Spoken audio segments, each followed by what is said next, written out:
ate mama w'omugenzi Moses Sekibogo yali amanyiddwa nga Moze Radio nga ye Jane Kasubo akukkulumidde abo bonna abamuyita omwavu era asabiriza buli muntu gwasanze ekintu kyagambye nti kimuluma era ono ayozezza ne ku munye.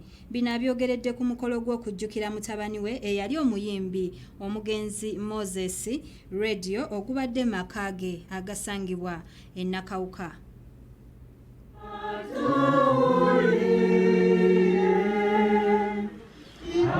Oli musomesa wa kirasi wa chachi, musosoti, olinaddi, oli mufumbo, owaye. Fena omutandika okukolera ki?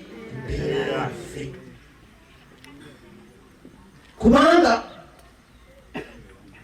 tetwerimba n'ogamba nti tebandifuuka fulaza ndikolera ekkulu. Anti olaba amaka gano gandenesezza.